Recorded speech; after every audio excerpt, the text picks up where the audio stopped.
Hello friends, आपका स्वागत है हमारे चैनल मिस्टीरियस फैक्ट में। तो आज के इस वीडियो में हम लोग जानेंगे कि ब्लैक होल हमेशा काला ही क्यों होता है, ब्लैक होल को ब्लैक होल क्यों कहते हैं, ब्लैक होल आखिर बनता कैसे है और इसे ब्रह्मांड का दानव क्यों कहा जाता है। मैं हूं आपका होस्ट और दोस्त मिस्टीरियस फैक्ट। तो चलिए शुरू करते हैं। ब्लैक होल जिसकी गुरुत्वाकर्षण शक्ति इतनी ज़्यादा है कि वो पूरे ग्रह और तारों को अपने ओर खींचकर उससे पूरा ही निगल जाता है। इसे ब्रह्मांड का दानव भी कहते हैं। चलिए जानते हैं कि ब्लैक होल आखिर बनता कैसे है।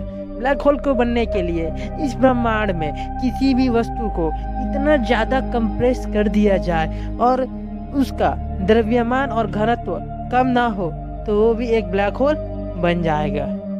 चलिए एक एग्जाम्पल के साथ हम आप लोगों को समझाते हैं। जैसे कि हम अपने सूर्य को कंप्रेस करके एक छोटे से मटर के दाने जितना बना दे और उसका घनत्व और द्रव्यमान को कम ना होने दे तो वो ब्लैक होल बन जाएगा। अक्सर ब्लैक होल तारे के ही होते हैं क्योंकि उनका घनत्व और द्रव्यमान किसी भी ग्रह से ज़्यादा होता है। तो यह जानने से पहले कि ब्लैक होल कैसे बनता है, हमें यह जानना ज़्यादा जरूरी होगा कि तारे कैसे बनते हैं। तो चलिए चलते हैं उस वक्त जब कोई तारा बनता है। एक तारे को बनने के लिए बहुत सारे धूल और गैस से बने बादलों की ज़रूरत होती है।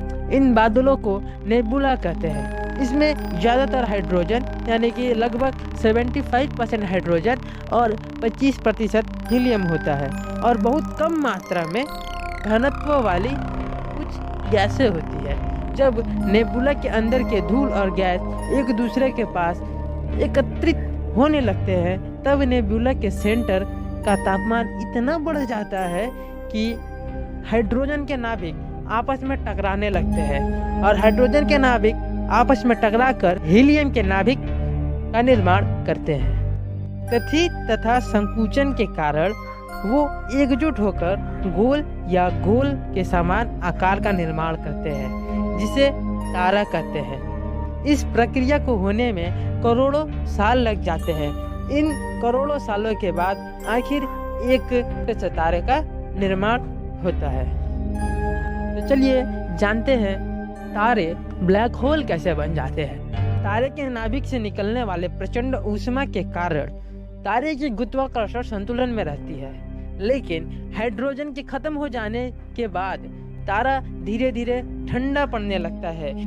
अगर कोई तारा सूर्य द्रव्यमान से 1.4 गुना ज्यादा विद्यमान वाला हो तो वो अपने गुरुत्वाकर्षण शक्ति के विरुद्ध ही अपने आप को संभाल नहीं पाता है, जिसके कारण उस तारे में विस्फोट हो जाता है जिसे हम लोग सुपर नोवा कहते हैं। इसके बाद उस तारे के कोई घनत्व वाला हिस्सा बच जाता है तो वो अधिक घनत्व युक्त न्यूट्रॉन स्टार बन जाता है जिसके अंदर घनत्व काफी ज्यादा होता है। ऐसे तारों पर अपार गुरुत्वीय खिंचाव होने के कारण यह तारे संकुचित यानी कंप्रेस होने लगते हैं। अंत में तारा क्रिटिकल लिमिट तक संकुचित हो जाता है और इस अपार कंप्रेस के कारण उसका स्पेस और टाइम भी कंप्रेस हो जाता है।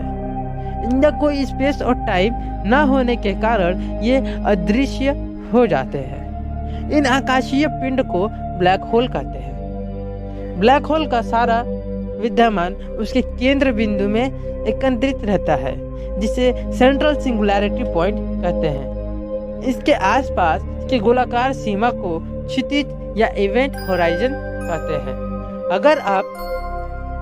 अगर आप इस इवेंट होराइजन तक पहुंच जाए तो इसके बाद आप कभी भी इस ब्लैक होल के अंदर से बाहर नहीं आ सकते। यहाँ तक कि लाइट भी इवेंट होराइजन को छूने के बाद वो रिटर्न नहीं आ पाती है, वो अंदर चले जाती है। अगर बात करें ब्लैक होल हमेशा काला ही क्यों होता है, तो आपको कोई भी चीज़ों को देखने के लिए उसका प्रकाश को आपके आँखों में आना जरूरी है।